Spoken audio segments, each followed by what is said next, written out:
Hello viewers, today we have Dr. Amit Patil, whose company is into artificial intelligence. There's a lot of cloud, so to say, on the subject artificial intelligence itself. There's a lot of confusion, misconceptions as to how it's going to affect our lives, whether it's going to affect our privacy and things like that. So to understand more about it, let's straight away start chatting with Dr. Amit Patil. Welcome to the show, Dr. Patil. It's an honor. Thank you for inviting. Yeah, thank you. Basically, to understand for our viewers, can you explain as to what is this artificial intelligence all about? Sure. So artificial intelligence is nothing new, to be honest. This is some technology which, or the word rather, was coined by John McCarthy. He's the founder of artificial intelligence in 1956. So long back, right? Oh, that old. Yeah, very old. So even in the Greek mythology, there is a mention of how people can build machines that can behave like humans. So it is that old technology, but because of non-advancement of other technologies at that time, it did not get mainstream attention, so to speak. Okay. Over the period, if you have seen, IBM has done a lot of work in terms of building a machine that can play chess, right? We must have seen IBM Deep Blue, which has beaten Garry Kasparov in 1997. Yes. During that time, actually, we were in college and we used to always think, wow, what a great thing, a machine can beat human being, right? So that is where the artificial intelligence era grew. And today what we see is computation has become extremely inexpensive. In the sense, you can just hire the biggest server on the cloud today and just use it as you pay, right? You use it for 1 hour and you pay it for only 1 hour. You don't have to own it. So that has opened up a door of artificial intelligence because this technology requires a lot of computation power. Now, what exactly is artificial intelligence, if you ask? It is basically building software or machinery using software techniques to make machines do work like human beings. So things like decision making, what would be the weather tomorrow, whether this turn, if I take right, whether I will reach my home faster or whether going straight, I will go faster. These kind of predictions that Google Maps and all looks at the traffic and gives you, right? These are all examples of artificial intelligence. So today what we see in the mainstream market, all the artificial intelligence applications, they're all we call weak AI. The reason weak is because they are not as intelligent as humans. They cannot come up with their own solutions. They have to have some big amount of data that needs to be churned and then decisions made. Some input to the requirement. Yeah, we are getting there. Maybe in the next decade or two, we will create machines. Where I'm coming from is Dr. Patil. For instance, I believe today these machines have started listening to your conversations also. So right. For instance, I was talking to my wife and daughter that tomorrow I want to go to Delhi. My computer is on, my mobile is on, and in 5 minutes, I switch on my laptop or my thing. I get all the options of going to Delhi and where to go to Delhi, what to see in Delhi. Right. That is one. Number two, whether I require that information or not, it keeps on popping up on my laptop. Whether I open a Google News or mail or anything, and at times it's irritating because suppose I want to look at a particular news in a newspaper or a news portal, I switch on and I log into that, and I keep getting these pop-ups and they cover the screen for a while. It's very irritating. Number one. Number two, to some extent, I don't need the information. So why am I being bombarded with it? So it's some kind of intrusion into my privacy also. So though you have an option of telling the Google that I don't require this ad, I tell them that it's not pertinent to me. I have to explain. That is also another harassment. Suppose I don't want to talk to you. You ask me why you don't want to talk to me. So this kind of harassment and irritating, things are also there connected with the so-called AI.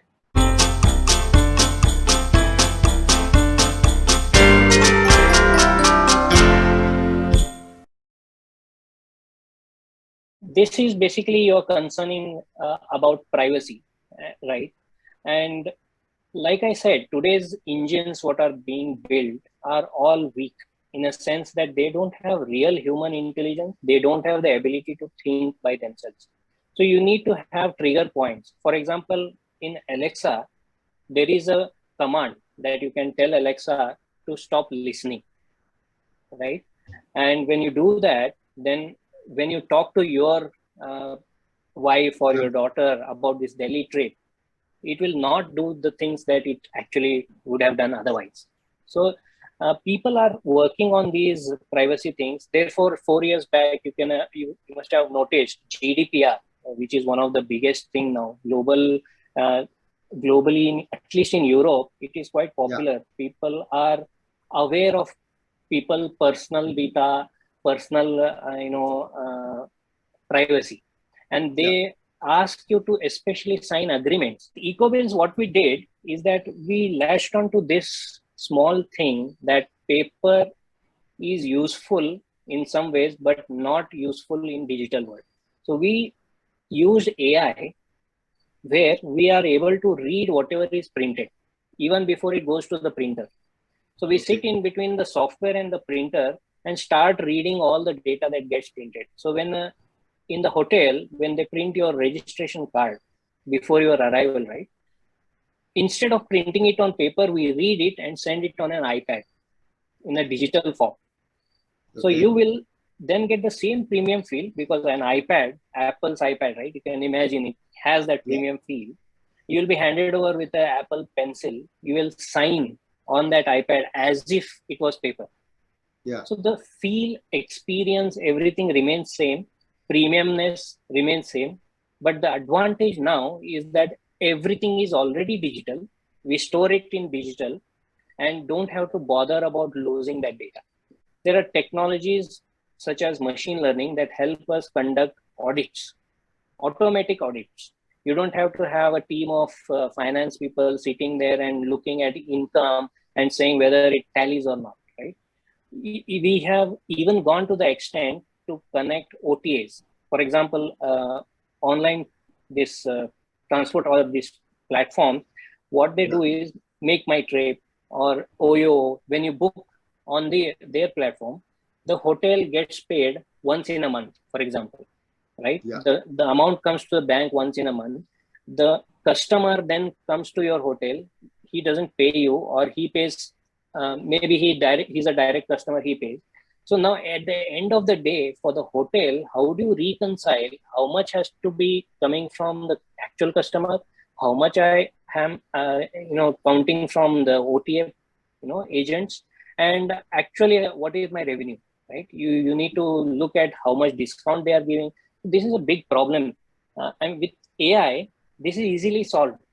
We do a lot of reconciliation for different hotel chains, and it happens in minutes. Earlier, it used to take days. We have capability built in to read from web portals. We can read data and download bank statements, right? We can read from emails. We can read from customers' transactions. Even gone ahead and integrated our solution into all the payment machines. Those small portable swipe machines. They are called EDC devices. Biggest problem there is that when you check out, you have to pay, let's say, 20,000 rupees, right? Someone, if you have observed, they come with this portable Wi-Fi device and they key in 20,000 in that. That is a manual entry. When you make a mistake, you can either add a zero or remove one, right? So that's a common problem. Second problem is there are so many such machines lying around. How do you know which machine collected how much and for which customer? 20,000 receipts are quite common in a hotel. You stay one night, almost every bill is 20,000, right? So their reconciliation, if you automate, it's a huge value add. So with integrating into these machines, now they're seamless. They just come, click a button on the iPad, the machine automatically loads the amount. You swipe the card, close your transaction. You are tension free that the amount is right all the time, right? So these are the advantages.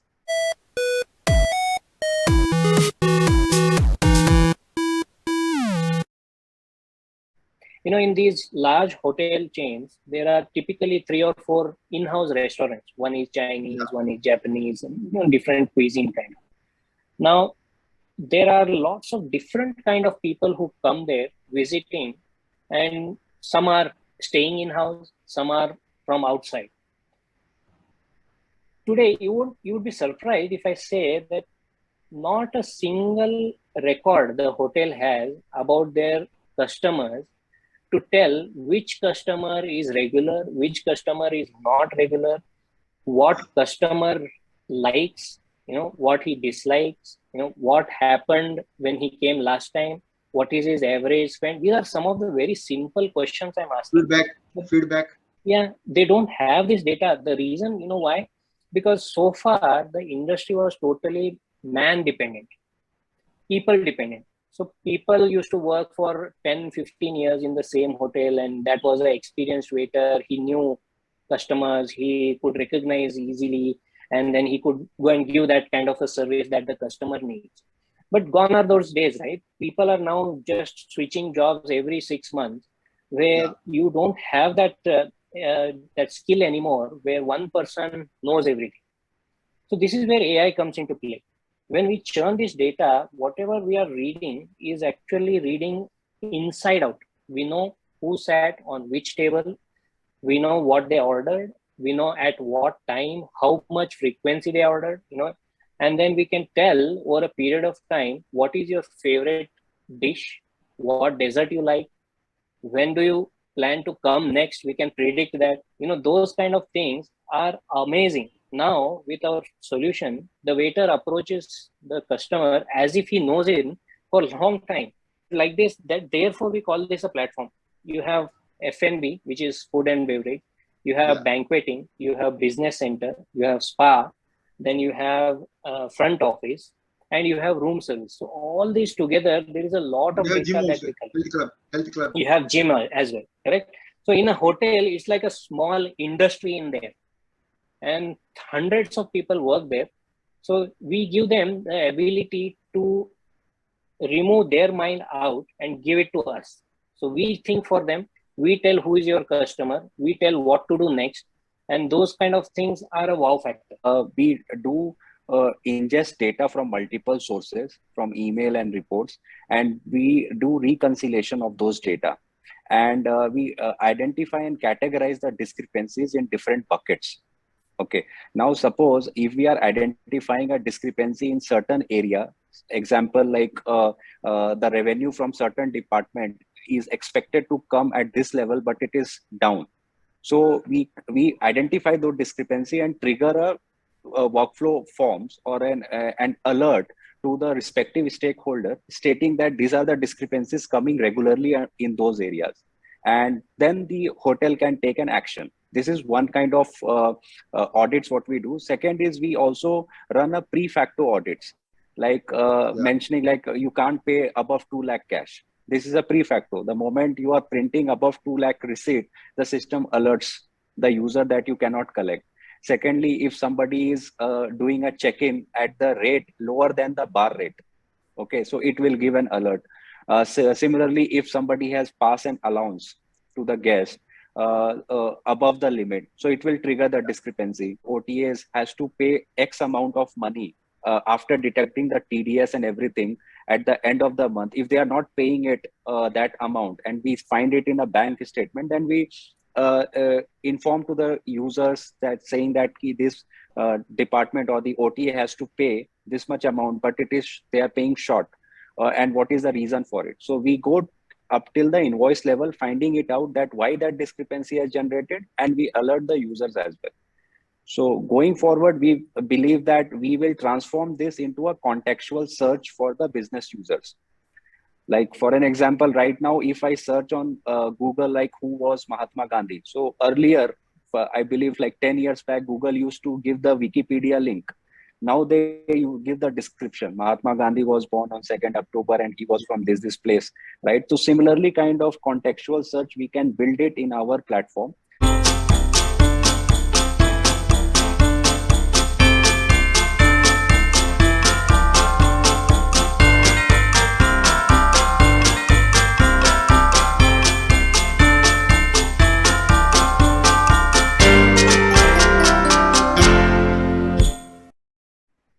AI that we have built, we are calling it a platform. And the platform's applications today are being tested in hospitality industry. Yes.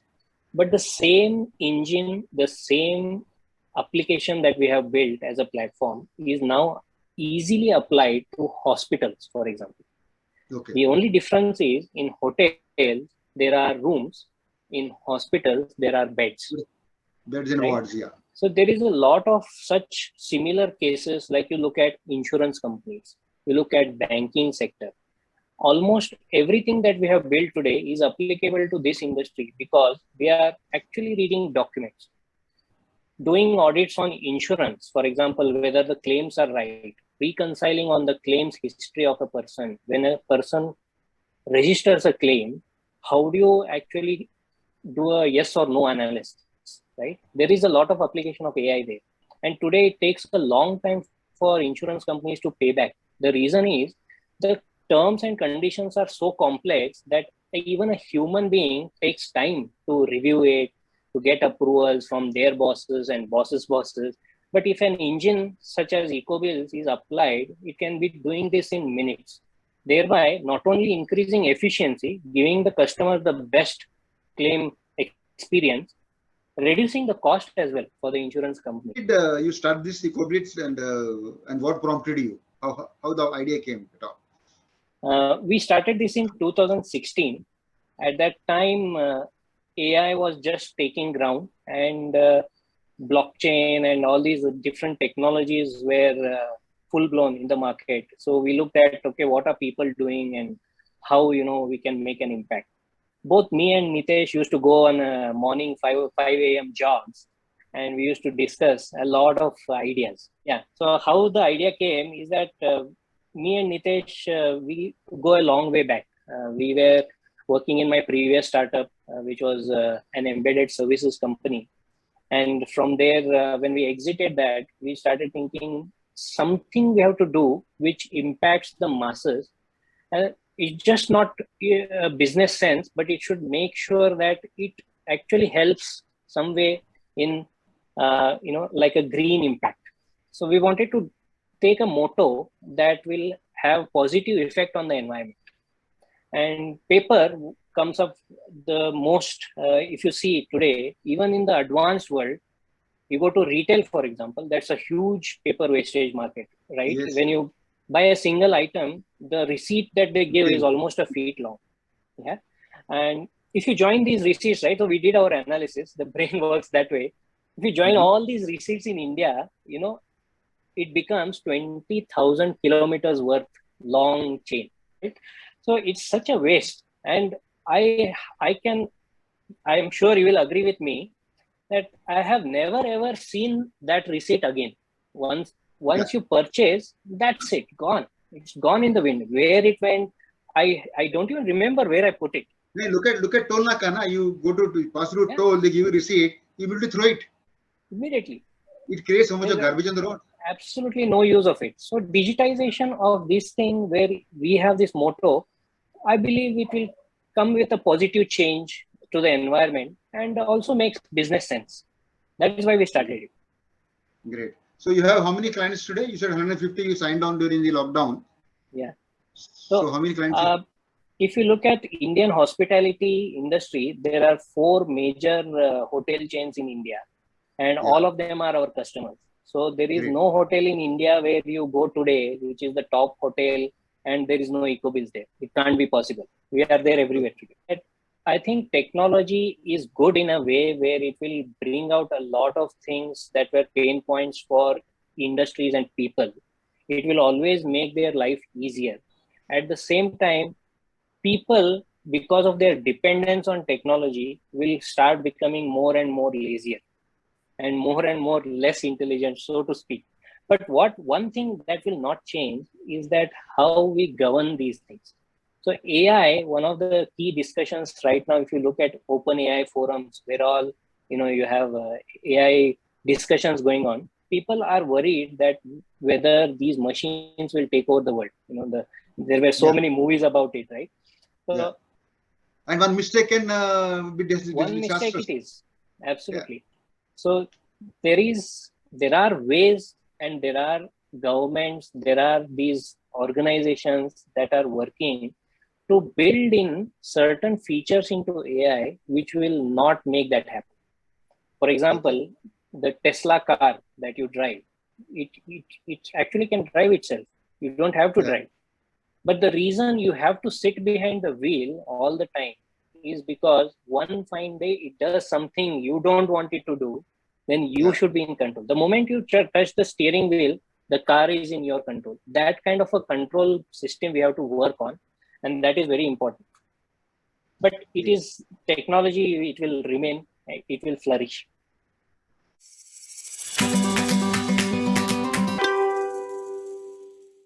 Nice talking to you, Dr. Amit Patil and Nitesh. Great knowledge. We'll be keep bothering you whenever there is an occasion to share information for the benefit of our viewers. Thank you very much. Namaskar and stay safe.